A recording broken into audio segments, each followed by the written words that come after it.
에스겔서 25장 1절부터 2절입니다. 여호와의 말씀이 또 내게 임하여 이르시되 인자야 내 얼굴을 암몬 족속에게 돌리고 그들에게 예언하라. 오늘 본문 에스겔 25장부터는 이방 나라에 대한 심판이 시작됩니다. 그리고 에스겔 24장까지 타락한 이스라엘의 심판을 에스겔 선지자는 선포했습니다. 사실 이스라엘의 심판은 단순히 한 번의 타락으로 당한 것이 아닙니다. 하나님은 이스라엘 왕조의 긴 시간 동안 여러 선지자들을 통해 그들을 돌아오라고 선포하게 하셨고 그들이 돌아오기를 간절히 기다리셨습니다. 이사야, 예레미야, 호세아, 아모스 등 수많은 선지자들을 보내셨지만 그들은 결국 세상을 쫓아 우상을 섬겼고 하나님을 버린 것을 넘어 하나님의 선지자들을 핍박까지 했습니다. 예레미야 7장 25절부터 26절을 보면 너희 조상들이 애굽 땅에서 나온 날부터 오늘까지 내가 내 종 선지자들을 너희에게 보냈으되 부지런히 보냈으나 너희가 나에게 귀를 기울이지 아니하며 귀를 막고라고 했습니다. 즉 하나님의 오라치 햄머심에도 불구하고 그들은 듣지 않았다는 것이죠. 그들은 그래도 하나님이 택하신 백성이라 생각하고 거짓 선지자들의 말씀을 듣고 스스로를 위로하면서 여전히 우상을 섬겼습니다.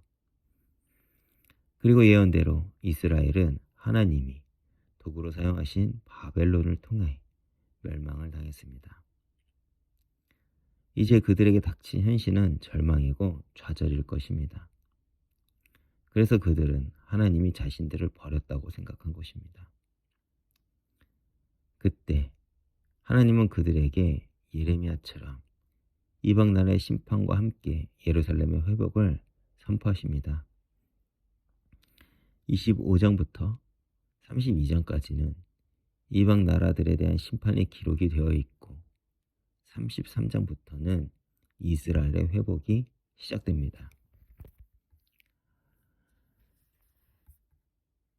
25장 3절을 보면 암몬 족속이 하하 좋다 라고 하며 이스라엘의 멸망을 조롱했다고 기록합니다. 하지만 하나님은 이스라엘을 멸망시킨 후에도 이스라엘을 조롱하는 이방 나라들까지 심판을 하십니다. 이것이 무엇을 의미할까요?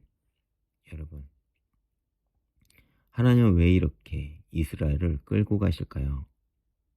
하나님은 부르신 이들을 놓치지 않으신다는 것입니다. 로마서 11장 29절에서 하나님의 은사와 부르심에는 후회가 없으시니라고 하셨습니다. 그리고 더 나아가 하나님은 이스라엘 통해 열방의 복음의 축복을 흘리시길 원하기 때문입니다. 창세기 12장 3절에서 아브라함에게 땅의 모든 족속이 너로 말미암아 복을 얻을 것이야 라고 약속했습니다. 이것이 곧 이스라엘을 통해 성취가 된다는 것입니다. 그래서 이스라엘을 다시 하나님만 바라보도록 그 심판의 자리에 두신 것입니다.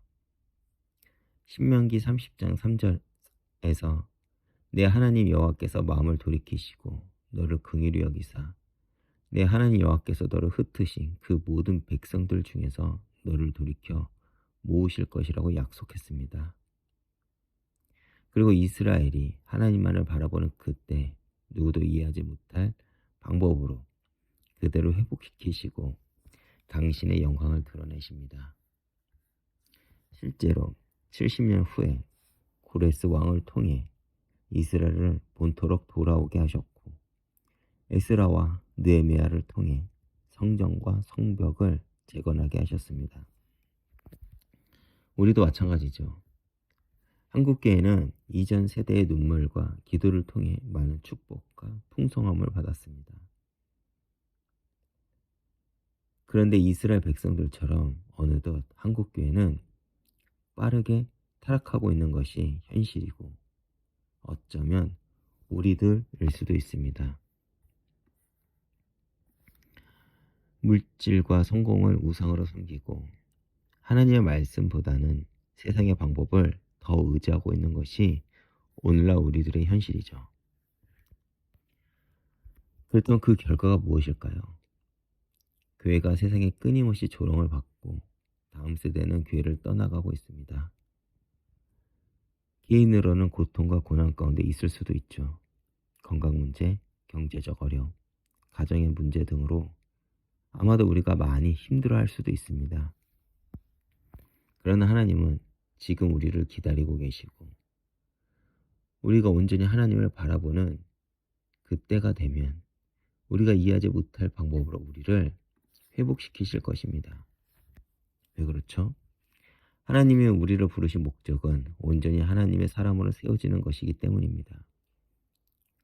에베소서 2장 10절에서 우리는 그가 만드신 바라 그리스도 예수 안에서 선한 일을 위하여 지으심을 받은 자니라고 했습니다. 그렇게 지금의 아픔 가운데 절망 가운데 있다면 온전히 하나님을 바라보라는 하나님의 시간표라는 것이죠. 하박국 3장 17절에서 18절처럼 비록 무화과 나무가 무성하지 못하며 포도나무에 열매가 없으며 그럴지라도 나는 여호와로 말미암아 즐거워하며 나의 구원의 하나님으로 말미암아 기뻐하리라 라고 고백할 때입니다. 역대 16장 9절을 보면 여호와의 눈은 온 땅을 두루 감찰하사 전심으로 자기에게 향하는 자들을 위하여 능력을 베푸시니 라고 했습니다. 하나님은 전심으로 당신을 찾는 자를 찾고 계십니다. 그리고 하나님의 때에 하나님은 우리를 통해 당신의 영광을 드러내실 것입니다. 이사야 61장 3절에서 무너진 옛 터들을 수축하며 역대로 황무했던 곳들을 기억하여 건설하라고 약속했습니다. 이것이 성취된다는 것이겠죠. 그래서 오늘 이 말씀을 기억하시면서 오늘도 환경과 상황을 바라보지 말고 하나님을 온전히 바라보시면서 하나님이 주시는 회복함과 새로운 은혜를 경험하는 하루가 되기를 주님의 이름으로 축복하겠습니다. 기도하겠습니다. 하나님 아버지, 오늘도 이 아침에 주님 앞에 나오게 하심을 감사드립니다. 우리가 어려운 상황 가운데서도 환경을 바라보지 않고 온전히 주님만을 바라보게 하옵소서. 주님이 우리를 부르신 목적을 기억하며 온전한 하나님의 사람으로 세워지게 하옵소서. 주님의 때, 주님의 방법으로 우리를 회복시켜 주시고 우리를 통해 주님의 영광이 드러나게 하옵소서. 예수님의 이름으로 기도했습니다. 아멘.